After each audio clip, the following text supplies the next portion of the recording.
ICC T20 world cup 2024க்கான Indian team squad announce பண்ணிட்டாங்க. இதை பத்தி கேப்டன் ரோஹித் சர்மா மற்றும் அஜித் அகாக்கர் 2 பேரும் பிரஸ் கிட்ட பேட்டியும் கொடுத்துட்டாங்க. ஆனா இந்த ஸ்குவாட்ல அவர் ஏன் இருக்காரு, இவர் ஏன் இல்லன்ற கேள்வி மட்டும் அப்படியே இருந்துட்டு இருக்கு. இதுல முதல் விஷயம் என்னன்னா, ஒரு பெரிய டைரக்டர் பெரிய ஹீரோட கம்பைன் பண்ணும்போது நாம என்ன எக்ஸ்பெக்ட் பண்ணுவோம், இவங்க 2 பேரும் சேர்ந்து புதுசா ஏதோ பண்ணுவாங்களோன்னு. ஆனா அவங்க சேஃபா ஒரு கமர்ஷியல் படத்தை எடுத்து வைப்பாங்க. அதே மாதிரி தான் இந்த இந்தியன் டீம் ஸ்குவாட்லயும் புதுசா எதுவும் ட்ரை பண்ணாம சேஃபா ப்ரூவன் பிளேயர்ஸ் அதிகமா சூஸ் பண்ணிருக்காங்க. இந்த டிசிஷன் ஹிட்டும் ஆகலாம், அட்டர் ஃபிளாப் ஆகலாம். ஆனா ரிங்கு எங்க, KL ராகுல் எங்க, நட்ராஜனை ஏன் எடுக்கல, ருத்துராஜை ஏன் சூஸ் பண்ணல, DKவுக்கு ஏன் சான்ஸ் கொடுக்கலன்னு இந்த கேள்விகள் வேர்ல்டு கப் முடிகிற வரைக்கும் இருந்துட்டு தான் இருக்கும்.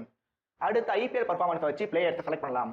ஆனா IPL பர்ஃபார்மன்ஸ் வச்சு மட்டுமே பிளேயர்ஸ் செலக்ட் பண்ண முடியாதுன்னு யாரும் மறந்துட வேண்டாம்.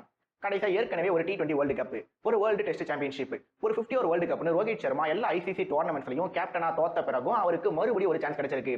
இந்த சான்ஸ்லயாவது அவர் டைட்டில் வின் பண்ணுவாருன்னு எனக்கு தெரியல. பட் டைட்டில் வின் பண்ணணும்னு கேட்டா அதை விட சந்தோஷமான விஷயம் வேற எதுவுமே இல்லை.